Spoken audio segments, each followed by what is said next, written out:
오늘 말씀을 통해 하나님의 진멸의 기준이 무엇인지, 혹시 나는 거기에 해당되지 않는지 한번 살펴보기를 원합니다.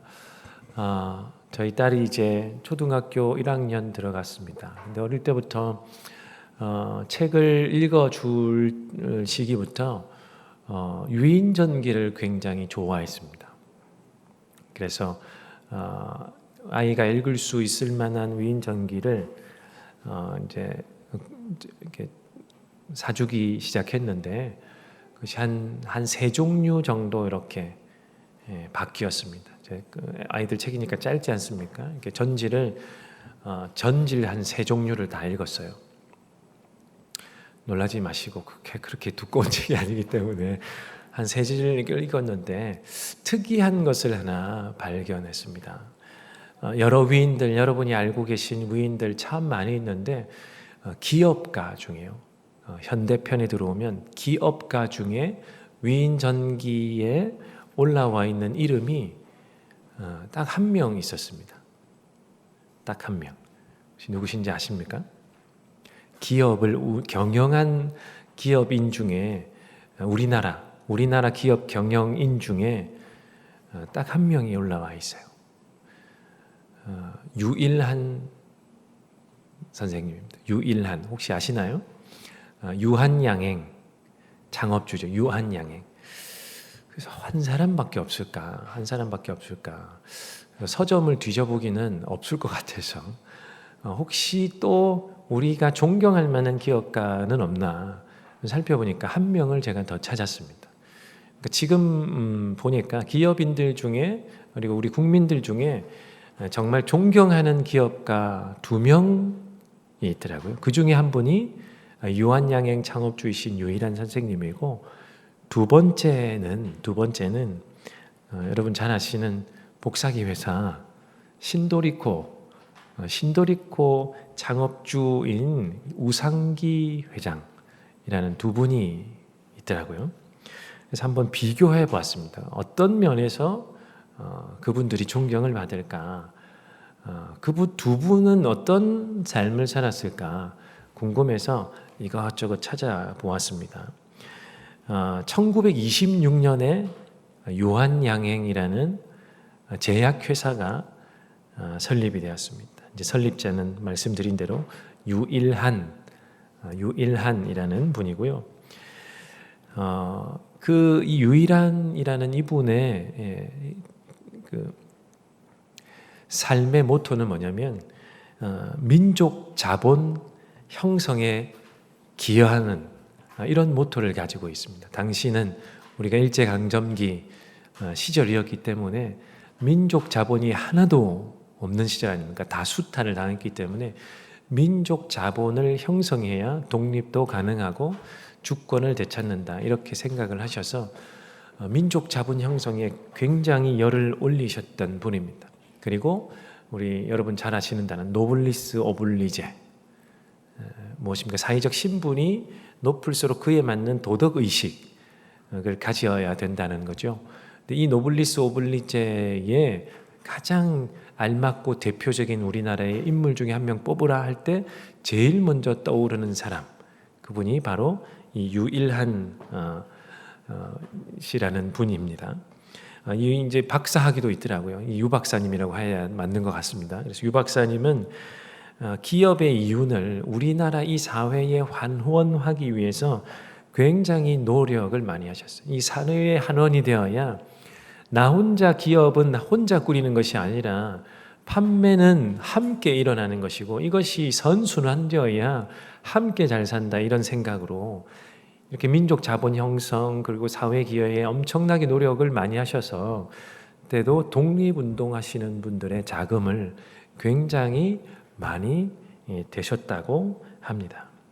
그러니까 일제가 모를 리가 없죠. 그런데 이제 기업을 하시는 분이고, 그 다음에 이분을 함부로 할 수 없었던 이유가 뭐냐면 미국에서 유학을 하고 왔기 때문에 미국인들과 연이 많이 닿았던 분이기 때문에 함부로 제가 세상으로 올리지 못했던 모양입니다. 그래서 이 기업가를 어떻게 하면 무너뜨릴까? 일제는 그래서 그 유일한 박사에게 무엇을 제안하느냐면 마약을 판매하자, 이렇게 이제 꼬드기기 시작한 거죠. 마약을 판매하면 시세 차이를 엄청나게 남길 수 있기 때문에 그 당시에 돈을 벌기 위한, 우리나라 사람 중에 돈을 좀 많이 벌기 위한 목적이었다면 다 하고 있었던 것이랍니다. 그래서 마약을 판매하는 행위, 그래서 마약을 유한양행이 약을 만들면서 마약 성분을 넣거나 아니면 암시장에서 거래를 하면 큰 돈을 벌 수 있다, 이렇게 했지만 거절하셨습니다. 그것은 사회적으로 기업이 어떠한 해를 끼치는 행위도 해서는 안 된다라는 철학을 가지고 계셨기 때문에, 그것으로 인해서 내가 개인이 이 회사가 아무리 큰 이익을 볼지라도 그것은 비윤리적이고 민족에게 반역하는 것과 같다라고 생각하셨기 때문에 단박에 거절하셨다고 합니다. 40년 경영을 하셨는데, 40년 경영을 하시고 은퇴하실 때 당연히 아들에게 물려줄 것 같죠. 근데 아들에게 회사를 물려주지 않았습니다. 당시 회사를 함께 경영하고 있던 전무에게 회사의 모든 경영권을 위임했습니다. 우리나라 최초의 전문 경영인 제도를 시행한 기업이 바로 유한양행. 그리고 아들들에게는 다 퇴직하라. 아들, 친척, 모든 일가는 이 회사에서 다 손을 떼고 퇴직하라 해서 이 회장과 함께 다 퇴직을 해버렸더라고요. 그러면서 퇴직금을 받았는데, 이 아들 둘이가, 유일한 이 박사님의 아들 2명이 나중에 퇴직금을 받고 난 다음에 회사를 상대로 퇴직금 반환 소송을 겁니다. 퇴직금 반환 청구 소송을 합니다. 그 이유가 무엇이냐면 내가 한 일에 비해서 퇴직금을 너무 많이 받았다는 이유였습니다. 그래서 나는 이렇게 받을 수 없다라고 해서 퇴직금 반환 소송 청구를 하고 퇴직금의 거의 대부분을 다 회사로 반납했습니다. 지금 사회에서는 굉장히 특이한 일이죠. 그래서 참 존경받는 인물이구나. 지금 유한양행의 대표도 이제 이정희 대표라는 분이던데, 이분도 1978년에 평사원으로 유한양행에 입사해서 지금 회장이 되었습니다. 지금까지도 사회적으로 존경받는 기업이 되었더라고요. 그 선대에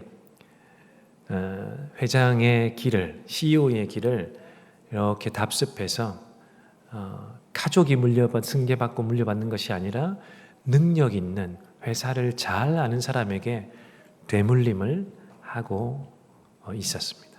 이런 회사가 바로 유한양행이었고요. 그래서 신도리코는 그러면 어떨까? 한번 제가 쭉 찾아보았어요. 이 회사도 1960년에 이 우상기 씨라는 이분이 회사를 설립했는데요. 신도교역이라는 거예요.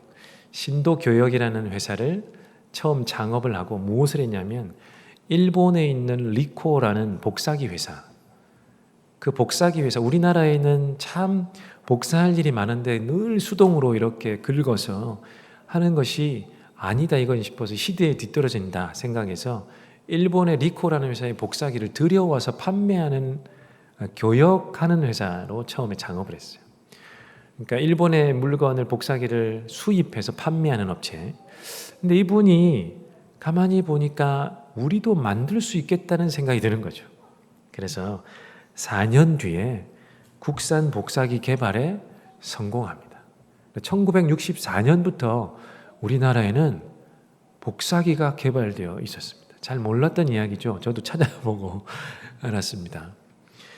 그리고 이제 그런데도 불구하고 개발은 했지만 이 기술이 일본보다는 떨어지니까 5년 후에 1969년에 이제 일본의 리코 회사하고 합작을 합니다. 합작을 해서 아예 이 복사, 인쇄 이런 사무기기 쪽으로 아예 회사를 재창업을 합니다. 그러면서 이름을 그때부터 1969년이군요.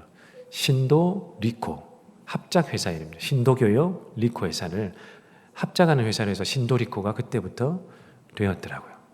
근데 이분도 참 존경할 만한 분이, 이분의 지론이 있는데요. 3대 3대 3대 1의 법칙, 이것을 꼭 지키기를 원한다. 늘 회사에 강조했다고 합니다. 3대 3대 3대 1. 뭐냐면 이 신도리코 회사가 장사를 해서 10을 벌지 않습니까? 10을 벌면 기업의 계속 발전을 위해서는 계속 투자를 해야 되니까요. 3은 10 중에 3은 회사를 위해서 계속 투자를 하는 것입니다. 그리고 나머지 3은 고맙게도 우리 회사에 투자해 준 사람들, 주식회사였으니까 주주들이겠죠. 이 3은 회사를 위해 투자해 준 사람들에게 자본주의 논리에 맞게 3을 나누어 드리는 거죠. 그리고 3은 이 회사가 경영만 잘해서 되는 것이 아니라 함께 일한 노동자들이 있었기 때문이기 때문에 나머지 3은 노동자들에게 다 나누어 주는 겁니다. 그리고 나머지 1은 이 사회 안에 있는, 이 국가와 사회 안에 있는 기업이기 때문에 이 국가와 사회도 우리를 위해 우리가 존재할 수 있는 기반이기 때문에 사회에게, 이 국가에게 이를 늘 함께 나누는 것이 맞다. 그래서 1은 10을 벌면 1은 항상 사회 환원으로 돌렸습니다. 그래서 3대 3대 3대 1 한 거죠. 그럼 회장의 월급도 노동자들과 함께 받는 그 삶 안에 포함되어 있었다고 합니다. 이렇게 해서 늘 사회에 좋은 일, 필요한 곳에 늘 이렇게 환원하는 운동을 했다고 하는데요. 지금은 어떨까 했는데요. 참 아쉬웠습니다. 이 신도리코 회사도 이 기업을 하시는 분은 이 우상기 회장이라는 분을 잘 아시더라고요. 그런데 지금은 아들이 세습을 해서 경영을 하는데 우석형 회장이라고. 제가 찾아보다가 기사가 여러 개 쭉 뜨길래 무엇인가 보니까 선대를 따라가지 못한 기사들이었습니다. 그러니까 갑질을 했던 여러 가지 일들이 이제 내부 고발자에 의해서 계속해서 밝혀지고 수사도 받고, 예를 들면 여직원들에게 회사에 오는 손님에게 식사를 대접할 때 계속해서 서빙을 순번을 지켜서 시킨다던가, 회장이 참석하는 모든 회사의 행사에는 모든 직원이 동원되어서 걸그룹 댄스도 추고 차력 쇼도 해야 되고, 하여튼 그런 일들이 있더라고요. 이 두 회사가 그래도 참 빛이 났다고 하는데 비교가 되었습니다. 마지막은 유한양행이라는 회사는 선대의 정신을 잘 이어받는 회사로 아직도 남아있는 반면에, 신도리코라는 회사는 참 잘 창업을 했고 잘 이어왔는데 그 후대가 그 정신을 계승하지 못하고 이어받지 못해서 지금 한간에 계속해서 회자되고 있는 여느 갑질을 하는 회사와 똑같이 되어버렸더라고요. 이 두 모습을 보면서 오늘 이 본문을 보는데, 오늘 말씀을 보는데, 제가 이전에 이제 리서치했던 자료인데 이 두 사람이 갑자기 떠올라서 제가 여러분에게 말씀드렸습니다. 비유하자면 이런 거죠. 유한양행 사업주 그리고 그 후대의 CEO들, 이 회사를 볼 때 오늘 말씀에 비유하면 다윗의 길로 간 회사가 아닐까. 그리고 신도리코는 참 처음은 참 좋았는데 데려오니까 그 선대의 정신을 이어받지, 철학을 이어받지 못한 여로보암의 길로 간 것은 아닌가. 이렇게 제 머릿속에서 대입이 되었습니다. 여러분, 이스라엘 왕들에게 오늘 지금 저희가 큐티를 계속 열왕기 상을 하고 있는데요. 이스라엘 왕들에게 계속해서 따라다니는 기준 두 가지가 있습니다. 제가 앞에 말씀드렸죠. 한 가지 기준은 다윗의 길로 갔는지, 또 한 가지의 기준은 여로보암의 길로 갔는지입니다. 평가의 기준은 무엇일까요? 하나님이 왕을 세우셨습니다. 그리고 왕은 이러이러해야 한다. 레위기부터 여러 구절과 그들 안에 율법 안에 새겨두셨습니다. 그래서 이 백성은 하나님의 백성이므로 이 백성들을 잘 인도할 수 있는 왕은 첫 번째, 두 번째, 세 번째 이렇게 잘 지켜야 된다. 요약하면 율법을 잘 지키고 하나님의 정신, 이 백성을 통치하는 그 하나님의 정신을 잘 지켜서 왕은 세습이 되니까요. 후대에게도 계속해서 계승 발전시켜야 한다는 것입니다. 그것이 기준이 되어서 잘 이루어지면 그 왕을 일컬어 어느 길로 갔다라고 하느냐 하면 바로 다윗의 길로 갔다라고 합니다. 그런데 180도 반대로 하나님의 말씀을 알매도 불구하고 그 말씀대로 율법대로 하나님이 원하시는 그 철학대로 그 나라를 통치하지 못하면, 그리고 자기 마음대로 자기의 유익과 자기의 권세의 혈안이 되어서 나라를 그렇게 운영을 하게 되면 그를 일컬어 무엇이라 이야기하냐? 여로보암의 길로 간 왕이라고 붙입니다. 열왕기상 내내 보면 지금까지 읽은 본문에서 볼 때 여러분 두 가지 기준이 그대로 다 적용이 됩니다. 다윗의 길로 간 왕, 별로 없지만 다윗의 길로 간 왕이 있는 반면에 이 왕은 심판을 받는데 왜 받느냐 할 때 그가 여로보암의 길로 갔더라. 이 평가가 내려집니다. 자, 그 평가의 결과는 무엇일까요? 결과는 무엇일까? 이번엔 좀 바꾸어서 이야기를 해볼까요? 먼저 악한 왕의 길로 간, 여로보암의 길로 간 그 왕의 결말은 어떻게 될까요? 그래서 오늘 본문에 잘 나와 있습니다. 오늘 본문에 바아사는 왕이 되자 여로보암 가문을 쳤는데 숨쉬는 사람은 누구든지 하나도 남기지 않고 모두 전멸시켰다. 주님께서 실로 사람인 주님의 종 아히야에게 말씀하신 대로 이루어진 것이다. 오늘 바아사라는 왕이 등장합니다. 이 왕은 둘 중에 어느 평가를 받았을까요? 진멸된 것 보니까 여로보암의 길로 갔더라. 여로보암은 악한 왕이었습니다. 그가 스스로 왕에 오를 수 없는데 하나님이 택하셔서 왕 위에 올려두셨는데 자기 마음대로 나라를 통치합니다. 이방 신을 들여옵니다. 정략 결혼을 하거든요. 고대 사회의 나라를 안정시키는 방법 중에 하나입니다. 우리 조상들도 그랬습니다. 우리의 선대 왕들도 그랬죠. 청나라와 잘 지내려면 어떻게 해요? 청나라 공주를 아내로 맞이하면 됩니다.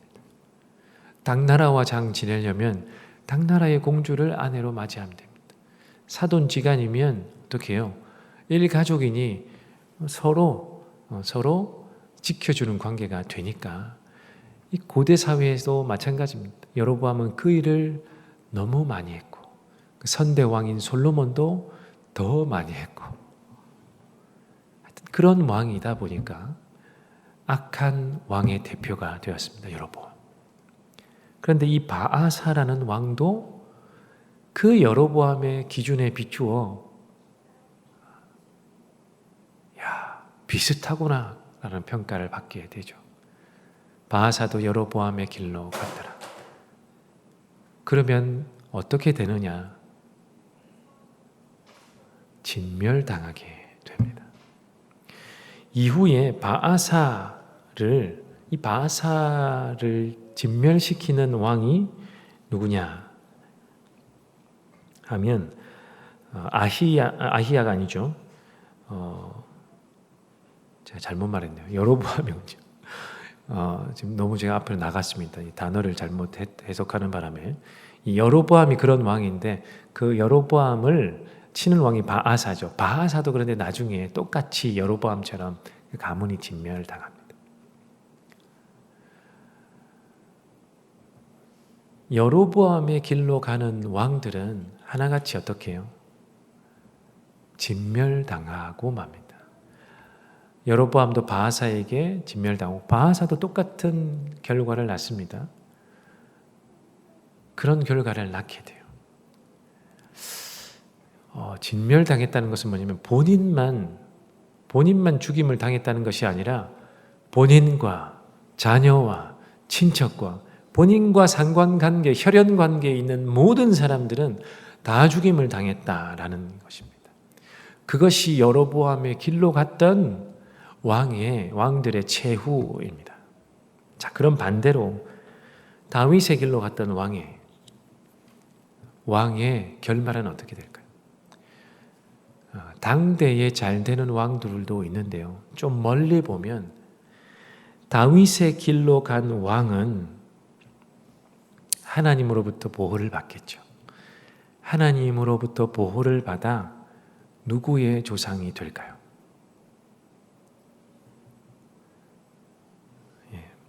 메시아인 예수 그리스도의 조상이 되는 혜택을 입습니다. 다윗의 자손 중에 누가 있습니까? 다윗의 자손 중에 예수님이 있습니다. 예수님은 다윗 가문의 사람입니다. 물론 북이스라엘, 남유다 왕국이 두 왕국으로 갈라져서 다윗의 혈통이 아닌 왕도 있습니다만 그도 조상은 되지 못하지만 예수님의 조상이 되지는 못하지만 조상의 길을 가는 것과 같은 하나님의 보호를 그도 받습니다. 그가 비록 다윗 가문의 왕이 아닐지라도. 다시 말하면 여로보암의 길로 가는 왕은 진멸의 결과를 받게 되고 다윗의 길로 가는 왕은 특히 하나님의 보호를 받아 메시아의 조상이 되는 혜택을 누린다. 얼마나 이 극명하다고 하는 표현도 좀 모자랄 것 같습니다. 예수님의 조상이 되는 그 길을 가느냐 아니면 어떻게 해요? 진멸의 대상이 되느냐. 자, 그런데 앞서 말씀드린 것처럼 여로보암의 길로 가면 본인만 죽임을 당하는 게 아니라 그랬습니다. 본인의 자녀, 혈족 관계는 다 죽임을 당하는데 좀 너무하지 않습니까? 본인이 잘못했는데요. 여로보암이 잘못했는데요. 이 바아사라는 왕이 잘못했는데 왜 그 자녀들도 가족들도 이 가족들도 죽임을 당해야 될까? 하나님의 기준에 의거하면 그것이 맞기 때문에 그렇습니다. 그러면 하나님의 기준이 뭘까요? 그 기준은 저 먼 데서부터 있었습니다. 어디에 있었냐면 창세기 3장 15절에 나타나 있습니다. 창세기 3장 15절에 진멸되는 기준이 나와 있습니다. 제가 한번 읽어드리죠. 창세기 3장 15절입니다. 내가 너로 여자와 원수가 되게 하고 너의 자손을 여자의 자손과 원수가 되게 하겠다. 여자의 자손은 너의 머리를 상하게 하고 너는 여자의 자손의 발꿈치를 상하게 할 것이다. 여기에 너가 누굴까요? 뱀입니다. 뱀, 사탄. 뱀으로 이렇게 등장한 사탄입니다. 이 사탄이 요 앞전에 무엇을 했냐면 아담과 하와를 속여서 선악과를 먹게 했죠. 그리고 죄를 그 에덴 동산에 집어넣고 아담과 하와가 죄인 되게 만들었던 일을 행했습니다. 그 다음에 나타난 일입니다. 하나님이 이 뱀에게 저주를 하시는데 내가 너로 여자와 원수가 되게 하겠다. 뱀, 사탄아, 너는 여자와 원수가 될 것이다. 이건 저주입니다. 저주. 뱀이 받은, 이 사탄이 받은 저주입니다. 여자와 원수가 되겠다. 너의 자손은 여자의 자손과 또한 원수가 된다는 겁니다. 여기는 사실은 뱀에게만 저주가 있는 것이 아니라 사람 아담과 하와에게도 동시에 저주가 내려져 있습니다. 보십시오. 뱀이 저주를 받고 더불어 속임을 당해서 죄인이 된 아담과 하와도 이 뱀의 저주 안에 포함되어 있습니다. 이 둘은 원수가 되게 하는데요. 이 뱀의 자손이 이 여자의 후손과도 동일하게 원수가 된다는 겁니다. 원수가 되면 무엇을 하겠습니까? 여러분, 원수와는 무엇을 벌입니까? 싸움을 벌이죠. 전쟁을 벌이죠. 그래서 여자의 자손은 너의 머리를 상하게 하고 머리를 이렇게 밟는다는 겁니다. 머리를 계속 머리를 밟을. 왜 머리를 밟을까? 이 뱀이 가만히 있지를 않아요. 어떻게 합니까? 너는 여자의 자손의 발꿈치를 상하게 할 것이다. 이 말을 무엇이냐면 뱀이 자꾸만 여자 후손의 발꿈치를 문답니다. 자꾸 물려고 하니까 여자는 어떻게 해요? 이 여자의 후손은 어떻게 합니까? 뱀의 머리를 자꾸 밟아야 돼요. 가만히 있으면 물리니까 자꾸 밟아서 없애려고 그러는 거예요. 이 싸움을 한다라는 것입니다. 이것이 기준입니다. 그러면 두 구도가 생겨납니다. 뱀의 자손들이 계속해서 탄생할 것이고 여자의 후손이 계속해서, 이건 여자가 대표되는 말씀이 아닙니다. 여자가 혼자 자녀 출산을 할 수 없기 때문에요. 남자가 있어야 되는 거죠. 남자가 같이 언급이 되었다라고 보는 것이 맞습니다. 근데 출산을 여자가 하기 때문에 대표로 이렇게 나온 것입니다. 어쨌든 여자의 후손도 계속해서 태어날 것입니다. 그러면 역사 속에서 이 전쟁이 계속 벌어지는 것입니다. 그 전쟁이 창세기 때부터 계속 이어져 옵니다. 그래서 열왕기상까지 왔습니다. 한번 보십시오. 오늘 두 왕이 두 길을 가는 왕이 나타납니다. 여로보암의 길을 가는 왕이 나타나고 다윗의 길을 가는 왕이 나타나는데요. 그러면 최종 받는 결과물을 제가 미리 말씀드렸죠. 여로보암의 길로 가는 왕은 멸족당하고 다윗의 길로 가는 왕은 어떻게 해요? 메시아 예수 그리스도의 조상이 됩니다. 그러면 여로보암의 길을 가는 왕은 이 창세기 3장 15절의 기준으로 볼 때 어떤 왕일까요?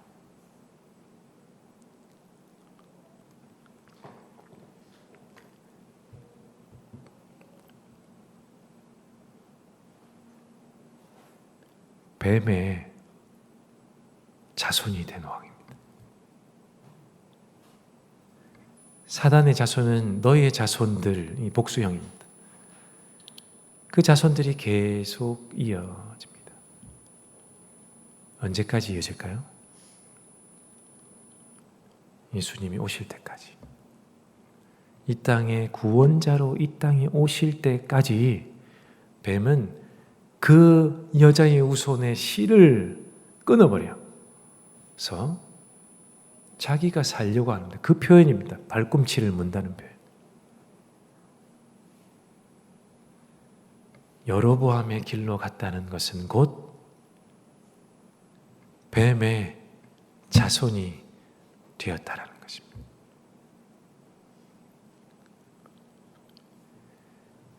뱀의 자손은 혈통적 자손을 의미하는 것이 아닙니다. 뱀이 낳은 자손이 아니라 쉽게 말하면 이 사탄에게 포섭된 자손이라는 거죠. 뱀의 자손 또는 뱀에게 물린 자손. 이 싸움에서 져서 뱀에게 물린 자손. 여러분, 이 뱀이 여자의 후손을 정확하게 타겟팅을 잘 못합니다. 여자의 후손 타겟팅을 하면 그 사람 메시아의 조상만 계속 공격하면 되지 않습니까? 그럼 자기는 이기는 게임. 메시아를 못 오게 만들면 자기는 이기는 게임이니까 그 사람만 공격하면, 예수님의 조상 되는 사람만 공격을 하면 되는데요. 뱀은 그것을 모릅니다. 누가 예수님의 자녀인가, 누가 메시아 혈통인지를 잘 모릅니다. 그래서 공격을 어떻게 하느냐? 마구잡이, 무차별, 다수를 상대로 합니다. 다수를 상대로. 성경에 여러 번 나타납니다. 대표적인 것이 모세 때에 어떻게 합니까?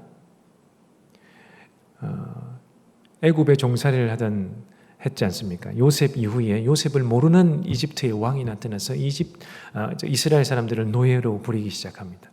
그리고 자손이 점점 늘어나니까 애굽의 왕 바로가 희한한 결정을 합니다. 무슨 결정을 하죠? 2살 미만의 남자아이는 모두 다 강물에 빠뜨려 죽여라. 그 공격이 무슨 공격일까요? 사단의 이 여인의 후손을 무는 공격입니다. 무차별적으로 아주 다수를 향해. 이스라엘 민족 중에 누군가는 예수 그리스도의 혈통이기 때문에 2살 미만의 사내 아이를 다 죽이면 어떻게 해요? 어떻게 됩니까? 이 이스라엘이라는 민족이 말살되는 거죠. 후대가 없어집니다. 민족이 사라집니다. 메시아가 오지 못하겠죠. 왜 그런 방법을 쓸까요? 모르니까요. 한 번만 쓴 게 아닙니다. 예수님 당대에, 예수님이 이 땅에 오시기 전에도 헤롯 왕이 똑같이 합니다. 하여튼 사탄은 이런 식으로 공격합니다. 아무나 공격합니다. 저 사람이 유력하다 하면 공격을 합니다. 그래서 이스라엘 왕을 공격하는 것은 굉장히 효과적인 사단의 전략입니다. 그러니 어떻게든 여로보암의 길로 가게 만들어야겠죠. 그를 내 부하로, 내 자녀로, 사단의 자녀로 만들든지, 그를 물어서 숨통을 끊어놓든지. 뱀이 그 여인의 후손을 몹니다. 여로보암의 길을 가는 사람은 포섭이 되었던 물린 사람입니다. 여러분, 만약에 야생에서요, 산을 갔습니다. 아무도 도와주는 이가 없는데 여러분이 독사에게 물렸습니다. 독이 온몸에 퍼지고 있습니다. 살려면 어떻게 해야 됩니까? 물렸을 때 물린 부위 위를 피가 통하지 못하도록 꽉 묶어야죠. 혈관을 통해 계속해서 독이 퍼지면 온몸에 퍼져서 죽게 되니까 퍼지지 못하도록 그 길목을 혈관을 차단해서 그 다리를, 그 팔을 자르는 한이 있더라도 막아야 되는 것이죠. 마찬가지입니다. 하나님의 기준은 미리 제시되었기 때문에 여로보암의 길로 가게 되면 그 혼자만 죄를 짓는 것이 아니게 되기 때문에 그 일가족이 멸족하게 되는 것입니다.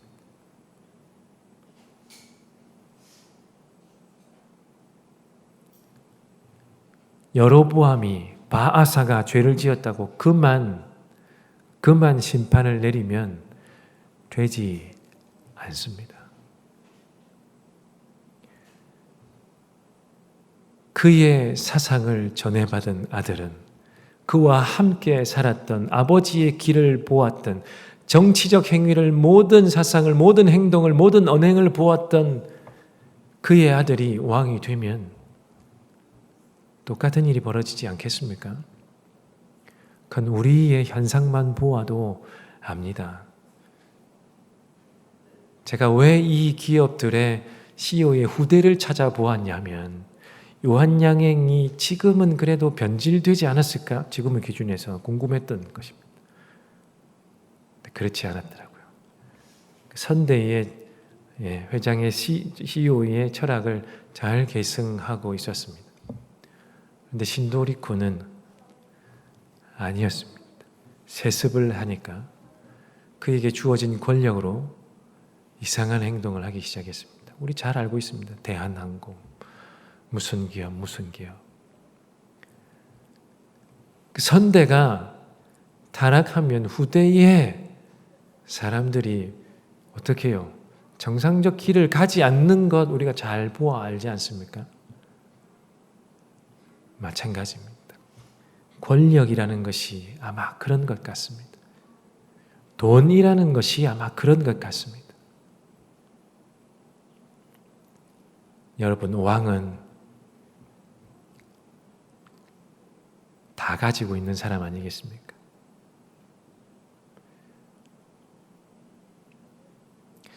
여로보암 그 후대의 왕도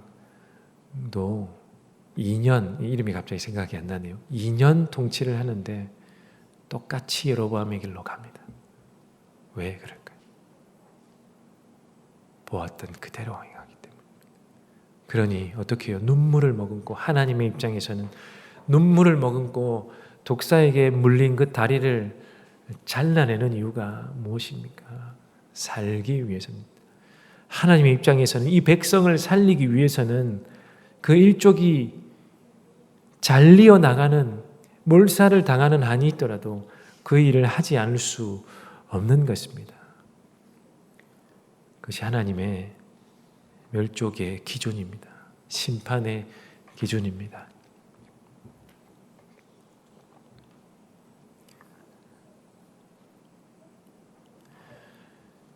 그래서 여로보암의 길을 간 왕은 그렇게 진멸당합니다. 다윗의 길을 가는 왕은 어떻게 됩니까? 예수 그리스도의 조상이 됩니다.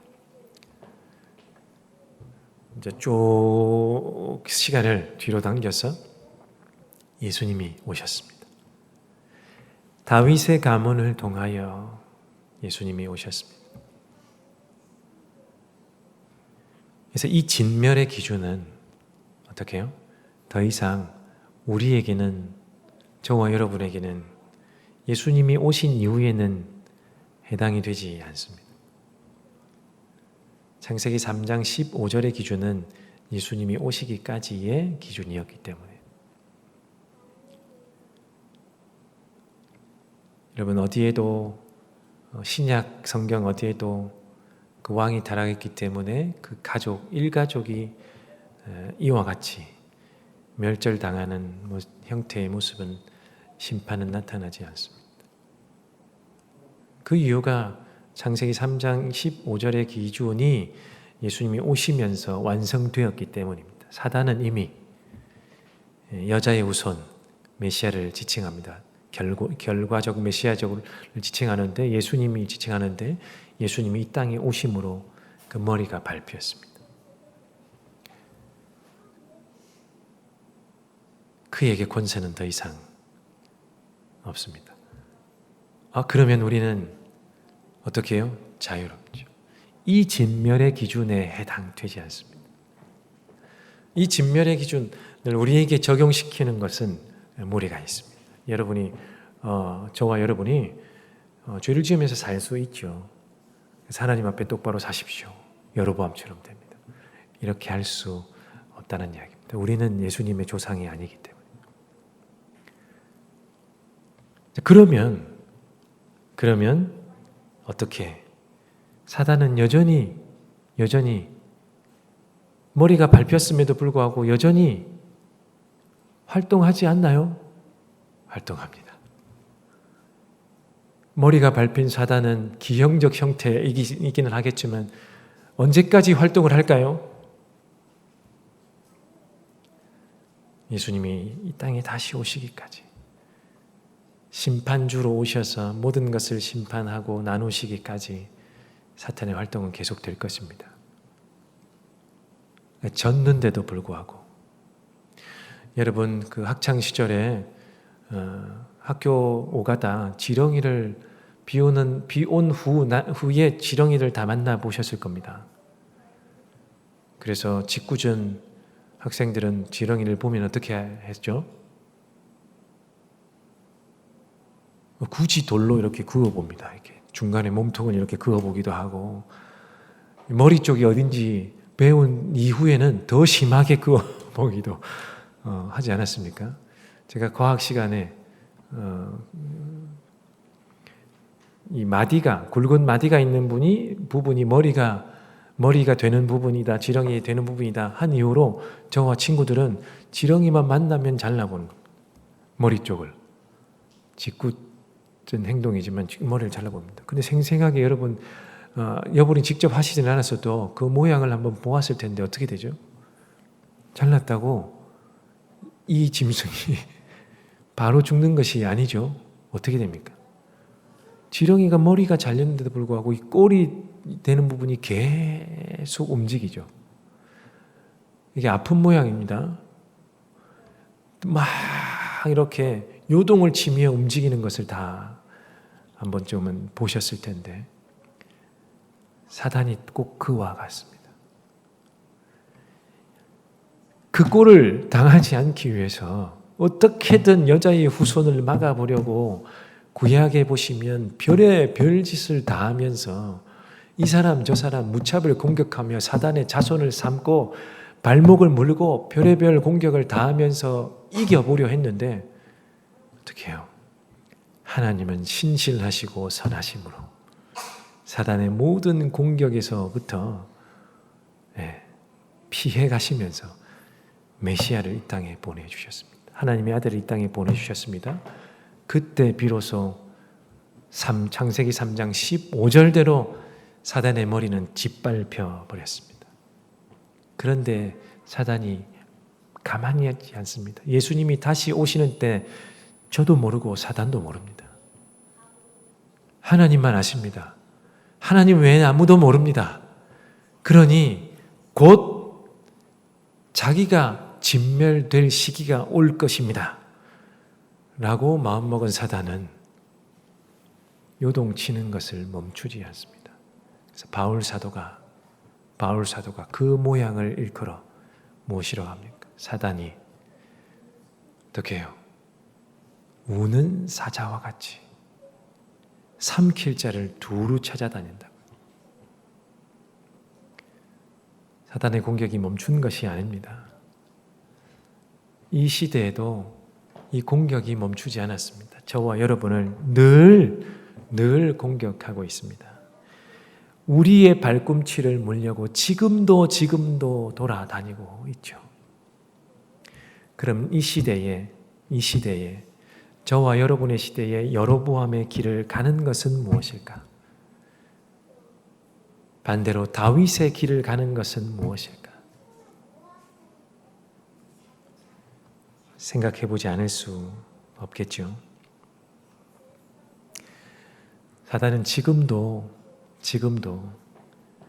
자기가 졌음에도 불구하고 자기 후손을 삼으려고 계속해서 돌아다닙니다. 우는 사자와 같이 삼킬 자를 향해서 계속해서 돌아다닙니다. 그래서 무차별적으로 전방위적으로 우리를 공격합니다. 왜요?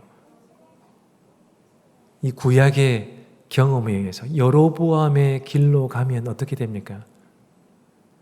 후대가 멸절당하죠. 우리의 가문을 멸절시키고자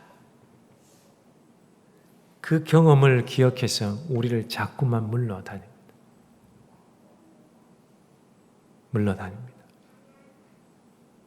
이제 메시아가 오고 안 오고는 상관이 없지만 마지막 때인 것을 아는 사단은 자꾸만 우리를 넘어뜨리려고 우리를 물러다닙니다. 무엇을 끊으려고? 그의 의도는 우리의 영적인 후대를 끊어 놓으려고요. 여러분 가문의, 여러분 가정의 영적 후대를 끊어 놓으려고요. 끊임없이 우리를 공격합니다. 그런데 우리의 후대는 누구일까? 우리의 후대는 생물학적 후대가 아님을 알아야 합니다. 우리의 영적 후대는 우리의 자녀가 될 수도 있고 우리와 관계 맺는 모든 사람도 될 수 있습니다. 그들이 모두 다 영적인 후대입니다. 우리가 영향력을 주고받는 모든 사람은 우리의 영적 후대가 된다는 이야기입니다. 사단이 우리를 공격하는 이유는 그 모두를 끊어놓으려. 여러분 익히 알지 않습니까? 신실한 한 사람, 여러분이 알고 있는 그 신실한 한 사람, 그 사람만 무너뜨리면 주변에 무너지는 사람 여럿이 있다는 건 여러분 보아서 알지 않습니까? 여러분이 존경했던 그 목사님 한 명만 무너뜨리면 주변엔 추풍낙엽처럼 쓰러지는 사람이 부지기수로 나오지 않습니까?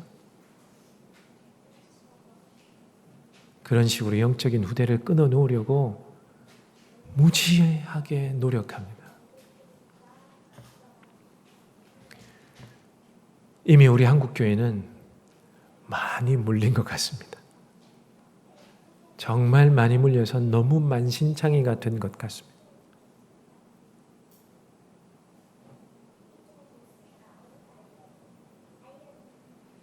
이제는 우리가 밖에 세상에 나가서 저 교회 다니는 사람인데요 라고 말하는 것이 자유롭지 않지 않습니까? 여러분 스스로 검열하지 않습니까? 이거 말해도 될까? 저 사람한테 말했다가 괜히 욕먹겠지. 여러분 나는 그리스도입니다. 자신 있습니까? 죄송하지만 저는 자신이 없어요. 한 번은 월요일 날 주일까지 사역을 하고 월요일 날 하루 이게 휴일이니까요. 저는 미용실을 갑니다. 미용실에 가서 이렇게 왜 이발소 안 가냐고요? 이발소가 잘 없더라고요. 그래서 미용실에 가서 이렇게 커트를 하면서 자꾸 말을 시키더라고요. 그래서 뭐 하시는 분이에요? 한 분은 저에게 이렇게 물어보는 겁니다. 그 머리를 이렇게 커트해 주시는 분이 저에게 혹시 뭐 하시는 분이세요? 이렇게 물어보길래 목사인데요 라고 말하는 게 너무 부끄러운 거예요. 그래서 월요일 쉬는 사람인데요. 그렇게 말했습니다.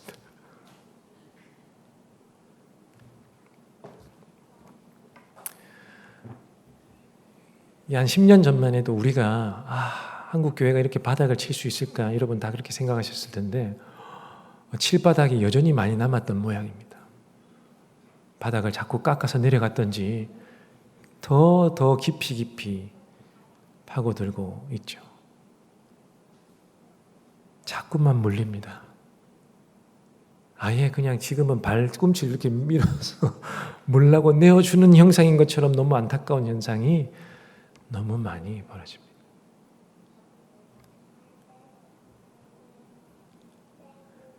여러분 10년 상간 인구 센서스 조사하시는 거 아십니까? 10년에 한 번씩 대한민국의 대규모 통계 조사를 합니다. 인구, 연령별, 종교별, 직업별 한 번씩 하는데요. 2016년에 했던 모양. 2006년에 하고 2016년에 한 번 했던데요. 이게 다 조사하는 기간이 통합되려면 한 1년 정도 걸리나 보입니다. 2007년인가요? 한 번 나오고 2017년인가 나왔습니다. 20년 동안 종교 통계를 내었습니다. 어느 종교가 대한민국에서 어느 종교의 인구가 제일 많았을까요? 종교인으로는 기독교인이 제일 많았습니다. 근데 50% 이상은 무교입니다. 무교. 정확한 수치는 기억이 안 나는데요. 50% 이상은 무교였고요.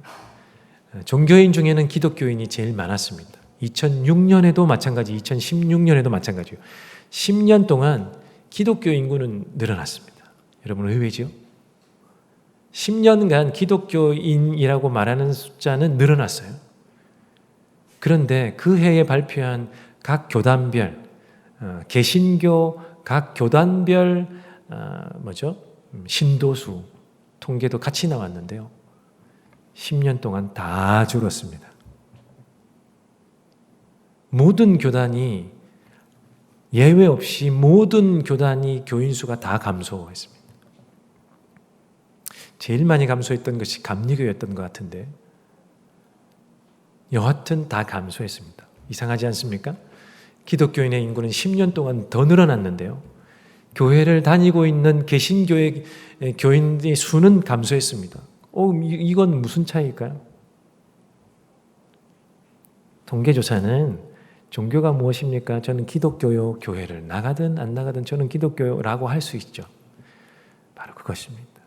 교회 다니지 않는 기독교인.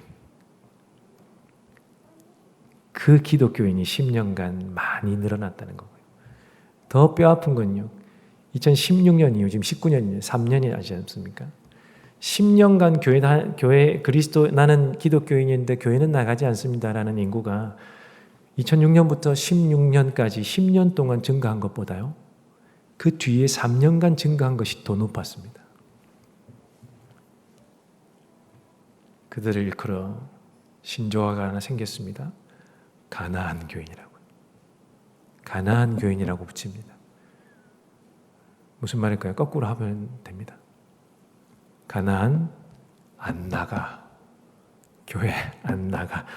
라고 하는 교인의 수는 기하급수적으로 지금도 늘고 있다는 거죠. 왜 그럴까요? 오늘 제가 앞에서 언급한 것대로 자꾸만 물리는 겁니다. 자꾸만 물리는 겁니다. 그래서 영적 후대가 계속해서 끊어져 나가는 겁니다. 이 가족의 후대도 끊어져 나가고 이 가족의 후대도 끊어져 나가고.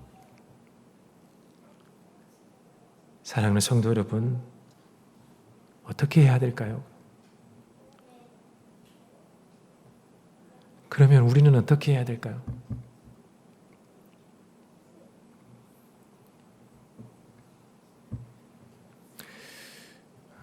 후대 만들기를 해야죠. 사단이 자꾸만 우리의 후대를 끊어놓으려 한다면 우리는 반대로 후대 만들기를 해야죠. 제가 앞서 말씀드린 것처럼 이 후대는 우리의 혈통적 자녀만 이야기한다고 하지 않았습니다. 나와 관계 맺는 모든 사람이 다 영적인 후대입니다. 그러면 그들의 마음을 얻는 그 작업을 해야 되는 것입니다. 우리 주변에 나와 관계 맺고 있는 모든 사람이 그리스도인 되게 후대를 만드는 그 작업을 해야 됩니다. 근데 어떻게 해야 될까요? 그게 문제겠죠. 그동안 우리는 각가지 방법을 썼는데 다 실패했지 않습니까? 오히려 가나안 성도만 더 느렸습니다. 우리는 어떻게 해야 될까요?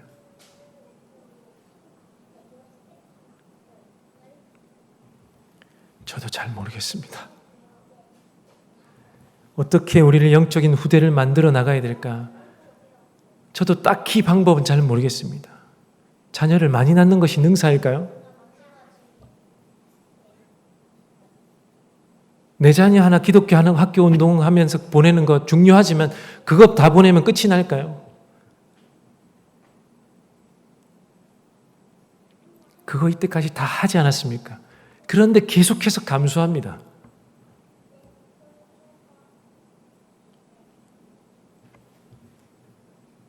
우리는 우리의 모습을 잘 살펴보아야 될 것 같습니다. 내가 그동안 해왔던 것이 무엇이었기 때문에, 그동안 교회가 무슨 어떤 일을 해왔기 때문에 이렇게 실패하고 있는 것인지, 자꾸만 사단의 밥이 되어가는 것인지 우리를 돌아보는 작업이 있어야 될 것 같습니다. 성도 여러분, 우리는 우물 안의 개구리가 되면 안 됩니다. 지금 저와 여러분 지금까지 우리의 신앙을 지킨다고 이거 하고 저거 하고 열심히 헌신하고 봉사하고 하지 않았습니까? 하지 않았던 분도 계시겠지만, 그러나 대다수의 교인이라고 하는 사람들은 다 그렇게 하고 살아왔습니다. 그런데 결과는 어떻습니까? 잘 되던가요? 내가 이렇게 뼈빠지게 헌신을 했는데 결과물이 고작 이거밖에 없네요. 그걸 다 모아보니까 오히려 없어졌네요. 지금 이 상황을 우리가 맞이하고 있는 것입니다. 그래서 우리는 우리를 잘 돌아보아야 될 것 같습니다.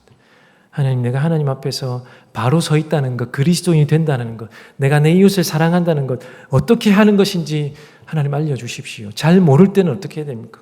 물어봐. 하나님, 나 잘 모르겠는데요. 지혜를 주십시오. 어떻게 살아야 그리스도인답게 사는 것인지, 어떻게 해야 내 이웃을 진짜로 내 몸처럼 사랑하고 나 자신처럼 사랑하는 것인지, 이전 방법 말고요. 새롭게 방법을 찾을 수 있게 도와주십시오. 목사인 저도 찾아야 됩니다. 사실은 목사인 저와 같은 사람의 책임이 제일 크겠죠. 그래서 이실직고합니다.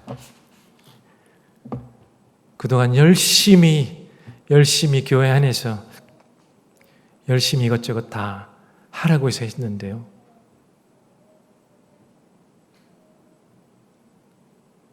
그것이 다는 아니었던 것 같습니다. 이실직고합니다. 여러분, 지금이라도 하나님, 우리가 기도해야 될 것 같습니다. 하나님, 우리 어떻게 해야 될까요? 이 세상에서 우리에게 붙여주신 이 영적인 후대인 이 이웃들과 나와 관계 맺는 이 사람들과 하나님, 이 땅에서 어떻게 살아야 할 것인가? 하나님, 우리에게 알려주십시오. 내가 가지고 있던 세계관, 고정관념은 무엇이었을까요? 하나님, 그것을 보여주십시오. 하나님, 한 영혼을 다시금 얻을 수 있도록, 그 마음을 내가 사랑할 수 있도록, 내가 세상을 향해서 다가갈 수 있도록 하나님, 나에게 지혜를 주십시오. 이렇게 기도해야 될 것 같습니다.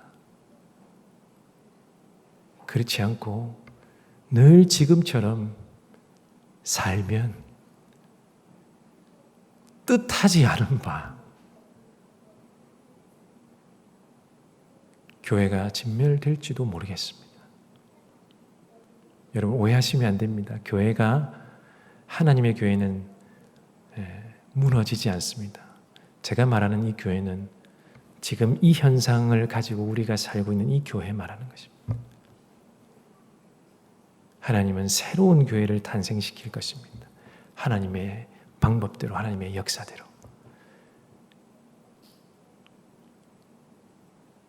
그것이 무엇인지, 그 방법이 어떠해야 하는지 우리가 함께 기도하고 고민하면 좋겠습니다. 겸손하게 우리의 신앙을 돌아보고, 내 주변을 돌아보고, 세상을 돌아볼 줄 아는 저와 여러분 되시기를 주님의 이름으로 간절히 축원합니다.